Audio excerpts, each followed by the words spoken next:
To be good at LinkedIn lead generation, you only need to do two things. First, send connection requests that get accepted, and two, send messages that get replies. It's actually as simple as that. Here are the 6 things we are going to cover to turn you into a true LinkedIn lead generation expert. How to optimize your LinkedIn profile, how to send connection requests that get accepted, how to send messages that get replies, how to send follow-ups, how to use LinkedIn marketing to increase your reply rates, and finally, how to search for leads on LinkedIn. And so let's dive right in with step number 1, how to optimize your LinkedIn profile. Your LinkedIn profile is the base of your LinkedIn lead generation strategy, because the number one reason why your connection requests get rejected is that your LinkedIn profile is not convincing your prospect that it should accept you into the network. When you send a connection request, your name, your picture, and your headline are the first thing that your prospect is going to see. So you need to make a stunning first impression. Let's see what you shouldn't do when you build your LinkedIn profile. So I've taken here what I consider a bad example of a LinkedIn profile. So you get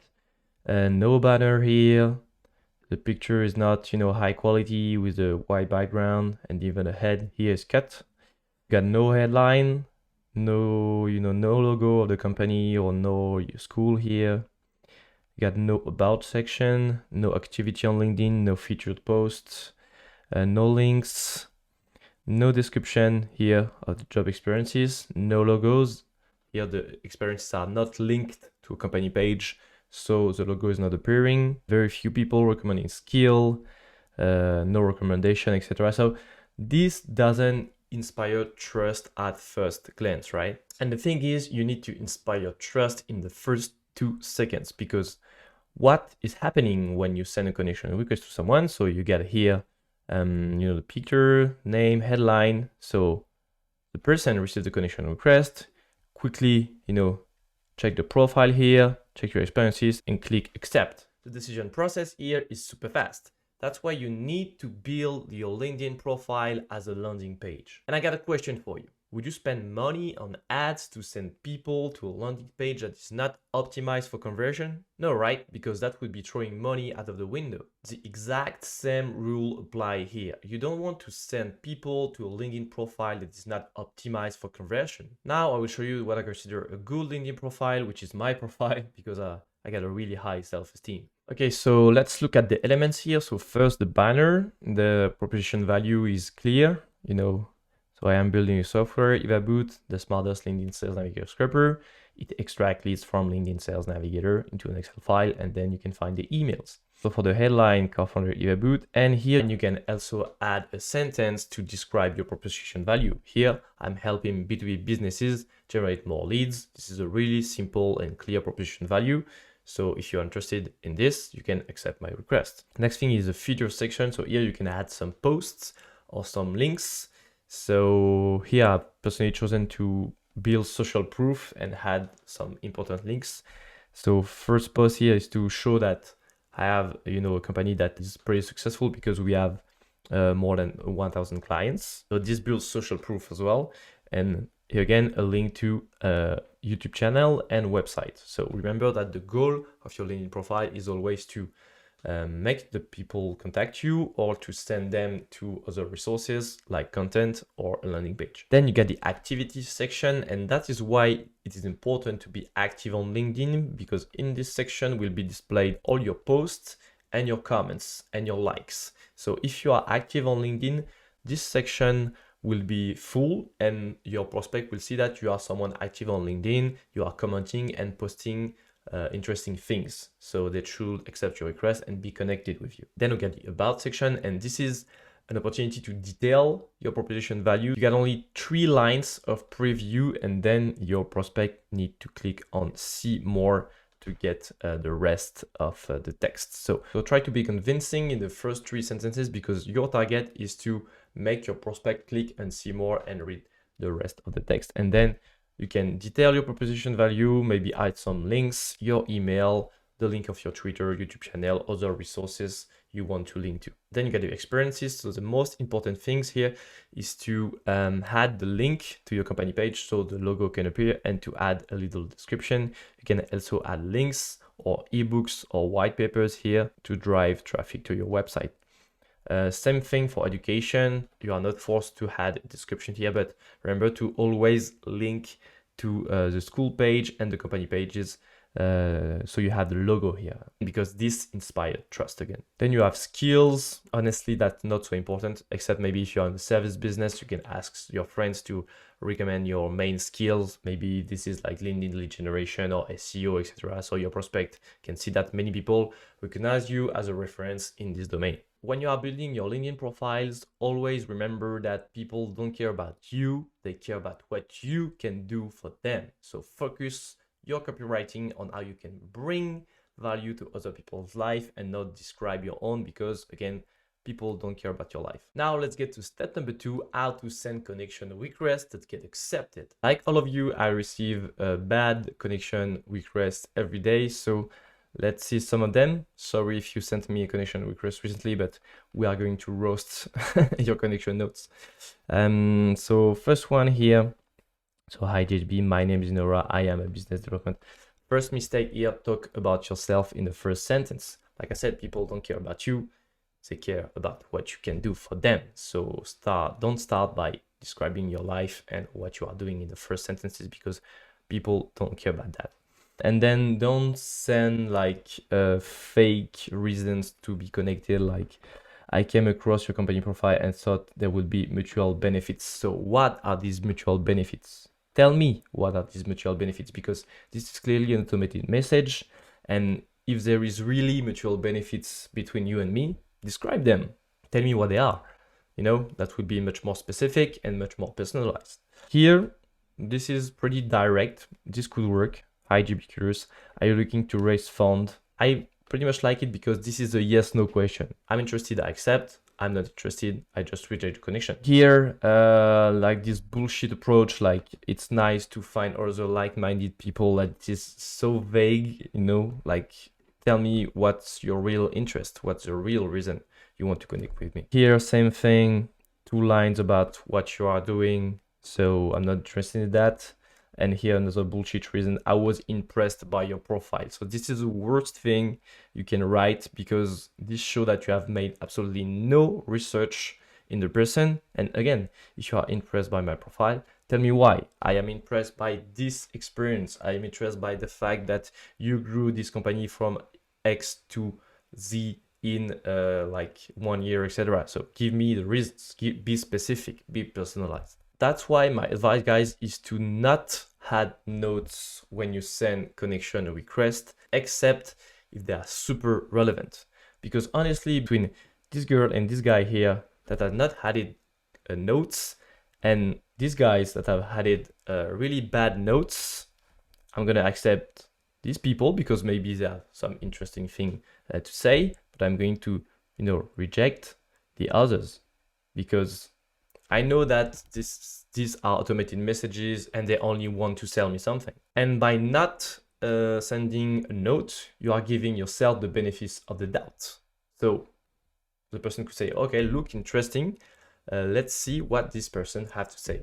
Obviously, if you have a super personalized icebreaker, like you have a connection in common, you know someone in common from school, from work, etc., obviously you can use them.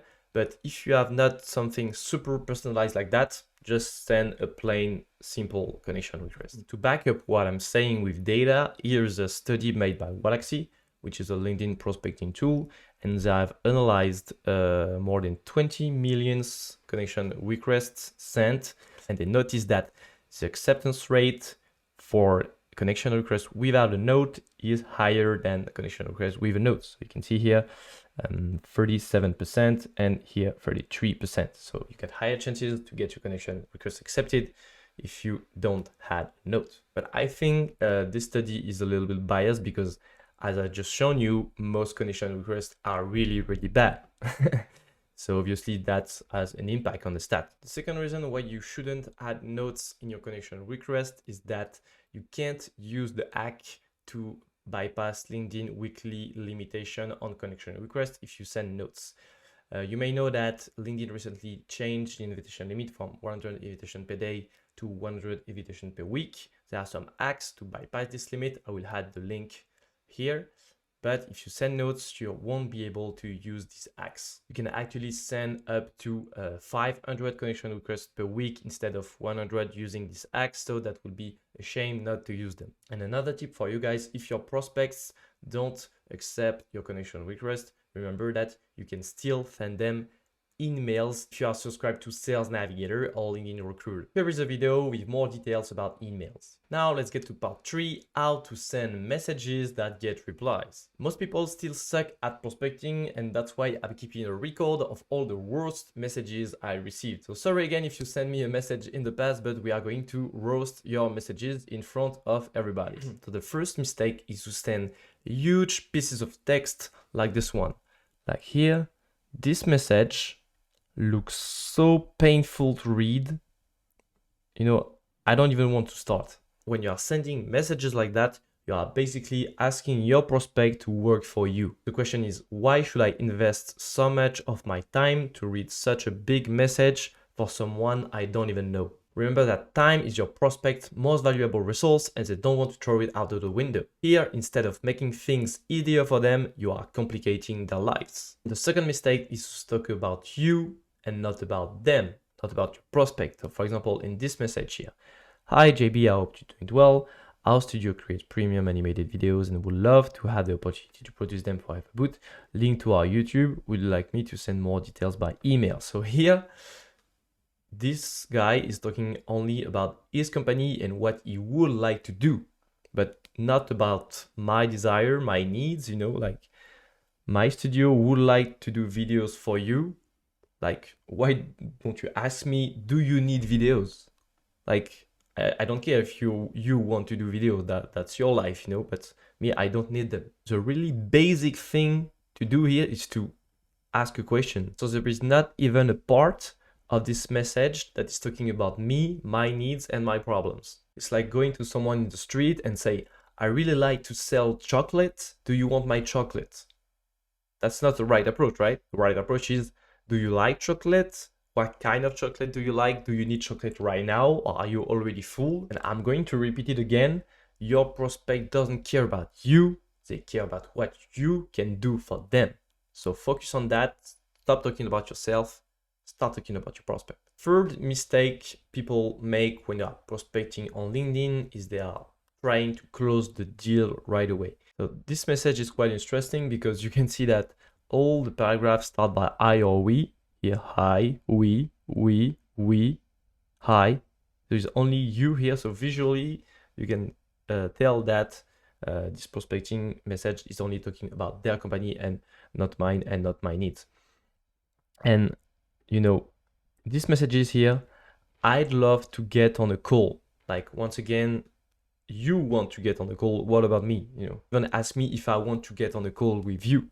You know, that's the right approach. How about getting on a quick call? So why people would spend 30 minutes of their lives with a complete stranger if they are not sure that you can bring really good value to their lives and their businesses? It's like coming to someone in the street, only talking about yourself, and then ask if they want to walk in a park with you for 30 minutes, right? This is a really weird behavior, and this is exactly what this message is asking. That was for the bad practices. Now let's see the good ones. Advice number 1, your messages should be as short as possible. So Walaxy made a study on the length of the messages and the reply rate, and you can see that the messages below 300 characters got the higher reply rates, almost 30%. And you can see that the longest messages, more than 1000 characters, got the half of that.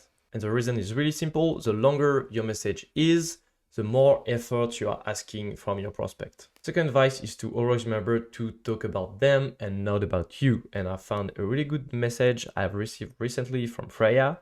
And look at the beginning here. Hey JB, and the first word is the name of my company. So obviously I'm really interested. And the paragraph is, Evaboot looks like the dream tool for salespeople like myself. Generating leads on LinkedIn can be unmapped with the right processes. So this is really personalized, and this is talking about me. So obviously I'm gonna read the rest of the message. And you can compare to the other messages where the first paragraph was, my name is and I do. that, I'm not interested in that. Here you are talking about me, so I'm interested. Third advice is to simply look for starting a conversation and not to close the deal right away. So here, the message is closing by hoping to connect to swap best practices around selling SaaS globally. So this is not like, okay, let's book a call, let's do a meeting, It's just, okay, let's exchange, let's talk, and we'll see if there is some opportunities after that. But the thing is, when I go on the profile here of Freya, and I check the company paddle, I can see that this is a payment infrastructure for SaaS companies. So obviously they want to sell me something, but the approach is really intelligent, really smart. Even if they are here to sell me something, they have made the effort to do some research and to write a personalized message. Remember that prospecting is not about selling, it's about qualifying, because when you see all these people asking for meetings right away to complete stranger, maybe, okay, someone will say yes, but maybe they are totally unqualified leads. Here you are asking to go on meetings with, complete strangers, but your time has value too, and you don't want to spend hours and hours with unqualified leads. So first, before getting on a meeting with someone, you need to qualify them and see if they are really qualified leads. And this happened during the conversation phase on email or LinkedIn. So instead of trying to close the deal right away, ask the right question to qualify your leads. And if they are qualified leads, it will be really natural for the both of you to get on a meeting and to discuss the opportunities. To help you structure your prospecting messages, I give you a template I created and which I call the ABT formula. The structure is this one. First, the reason for outreach. Then you ask a question. Then you back up this question with data. And then you tease your solution. Here is an example of a message that gets 28% reply rate, which is a pretty good score. So let's analyze the structure here. So the first part is the reason for outreach, why I am sending you this message. And here the reason is I'm reaching out because I'm trying to gather LinkedIn Sales Navigator users' feedback, and so you were one of them. So in this campaign, we have identified LinkedIn Sales Navigator users, and we are sending messages to them too. So the prospect can agree, here's a Sales Navigator user, okay, I got it, I know why you are sending me this message. Then a question. Do you spend a lot of time cleaning and double checking your search results when you're creating lead list? This is the problem solved by Evaboot. So actually, the goal of this question here is to ask if your prospect has the problem you solve. If your prospect has the problem your product or your service solve, buying will be really natural for your prospect, because you have the problem, I have the solution, this makes a sale. The third part is why I am asking you this question. This question does not come out of nowhere.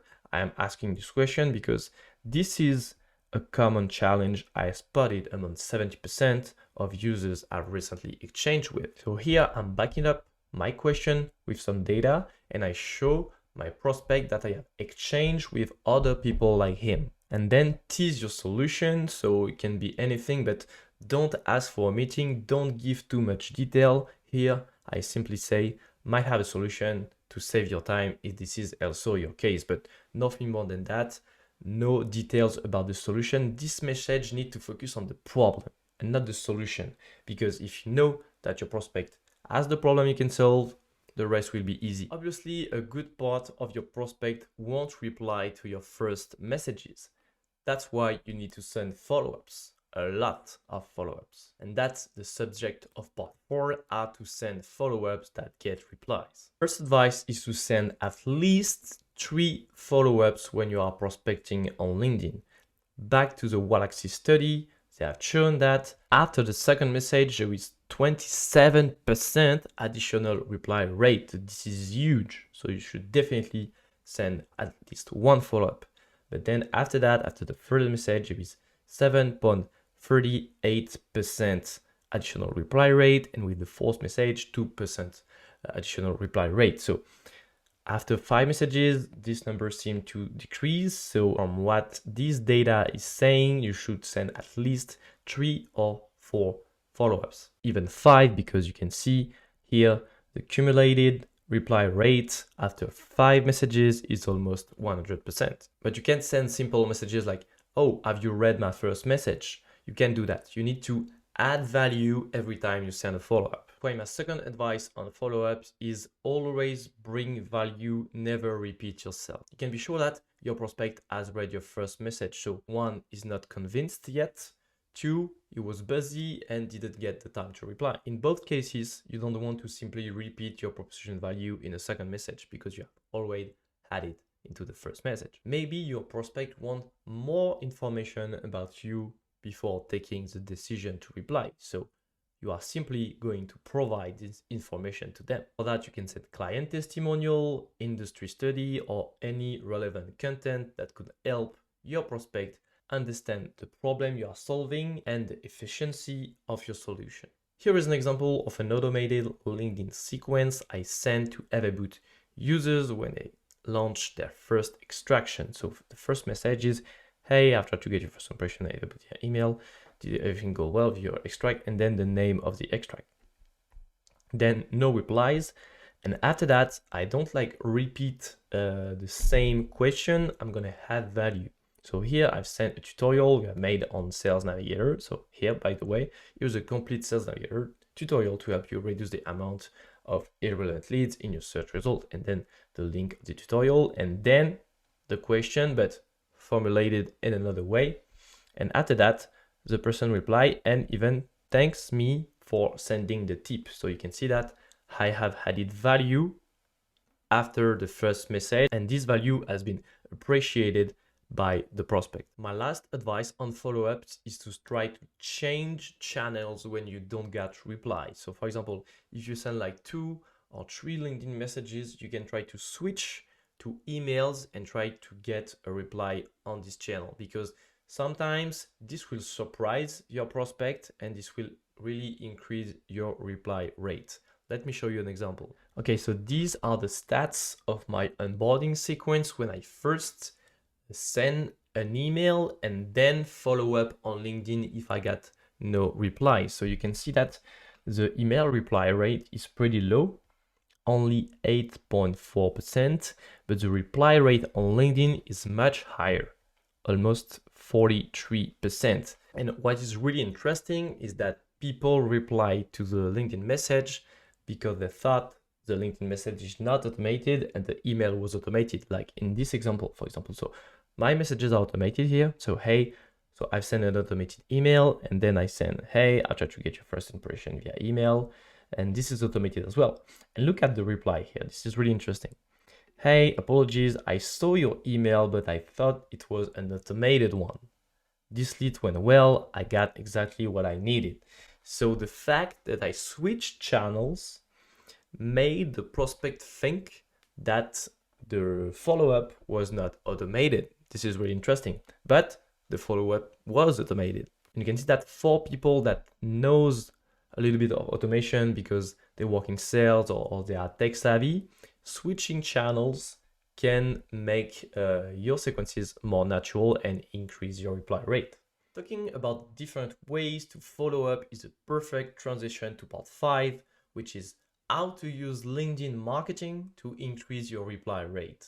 The main idea here is that follow-ups don't need to be messages.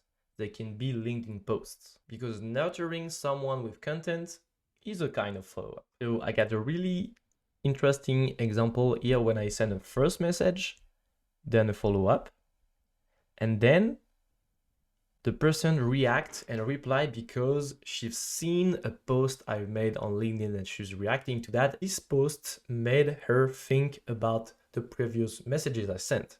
So you can see the reply here. Hi JB, just had a question regarding email extraction. Does it just pull what is in LinkedIn? Usual people, personal addresses. So this concerned the previous messages I sent about Evaboot. But the reason why she replied is that she's seen my last post on LinkedIn was talking about some hacks to steal company page followers of your competitors. So you can see that posting on LinkedIn has helped me getting a reply to my prospecting messages. So publishing content has been more efficient than sending another message to follow up on this prospect. So your goal here is to make your LinkedIn post appear on your prospect LinkedIn feed. So when they see them, they think like, oh, I forgot to reply to this person. Let's do it right now. There are 4 types of LinkedIn posts you can make and that are often successful on the platform. First type is celebration post, where you are going to celebrate a milestone for your company. So this is a post I made 3 months ago when Evaboot reached 1,000 clients. And this post was pretty successful with 200 likes, 70 comments, and 20,000 impressions. And you can see that the people like to react and say congratulations. So this will create interaction and more reach for your post. The second type of LinkedIn posts you can make are tutorials. So an example here, I've made a post about how to start a software company in 15 steps. So with all the steps detailed. And this post was also pretty successful with more than 100 likes, some comments, some shares, and 17,000 impressions. Another type of post you can make is to ask for comment in exchange for content or a link.